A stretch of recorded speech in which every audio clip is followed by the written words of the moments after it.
Le président de la République, Denis Sassou Nguesso, a présidé le 28 juillet 2021 au Palais du Peuple de Brazzaville un conseil de ministres en présentiel. Les détails avec Christophe Pongui.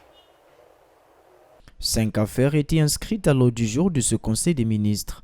Un projet de loi de finances rectificative pour l'année 2021 au titre du ministère des Finances, du Budget et du Portefeuille public, un projet de décret au titre du ministère des Affaires foncières et du domaine public chargé des relations avec le Parlement, deux projets de décret au titre du ministère de l'Énergie et de l'Hydraulique et enfin des nominations au titre des ministères des hydrocarbures, de la santé et de la population. Invité par le président de la République à prendre la parole, Monsieur Rigobert Roger Andély, ministre des Finances, du Budget et du Portefeuille public, a présenté aux membres du Conseil des ministres un projet de loi de finances rectificative pour l'année 2021, accompagné de 4 supports, soit 3 documents à caractère rétrospectif, rapport sur l'exécution du budget au 30 septembre et 31 décembre 2020 et au 31 mars 2021, et un document à caractère prospectif, le cadre budgétaire à moyen terme 2022-2024. Le projet de loi de finances rectificative, soumis à l'examen du Conseil des ministres, est présenté en vertu des dispositions de l'article 58 de la loi organique numéro 36-2017 du 3 octobre 2017 relative aux lois de finances. Invité à son tour par le président de la République à prendre la parole, le ministre d'État, ministre des Affaires foncières, Pierre Mabiala, a soumis aux membres du Conseil des ministres un projet de décret.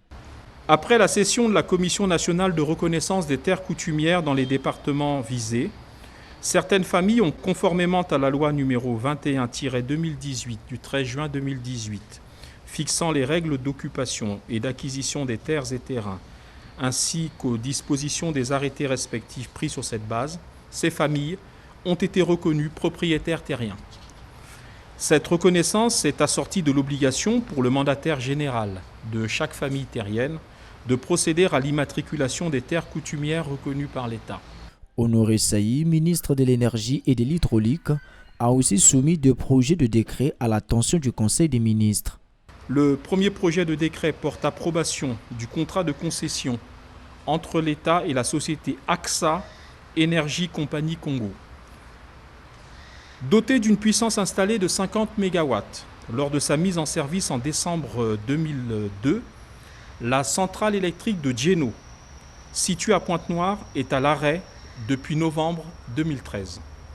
Afin de lui redonner vie, et grâce à l'évolution du cadre réglementaire qui autorise des entités privées à investir dans les différents segments du secteur de l'électricité, dans la production, le transport et la distribution, un appel d'offres international restreint a été lancé le 30 avril 2020.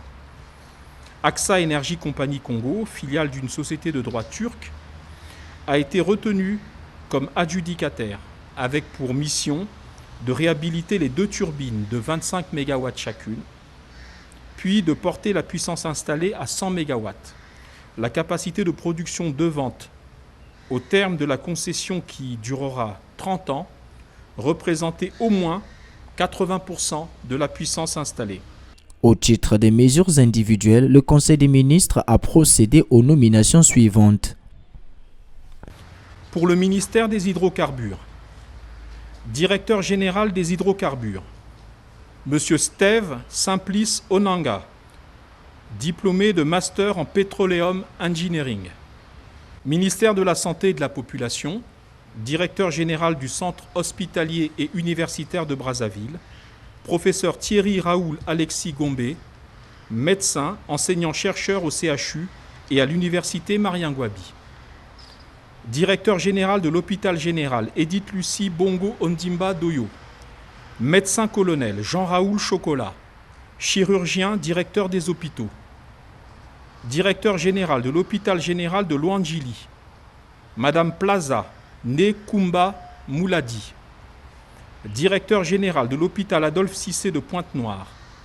Docteur Lambert Chakirou.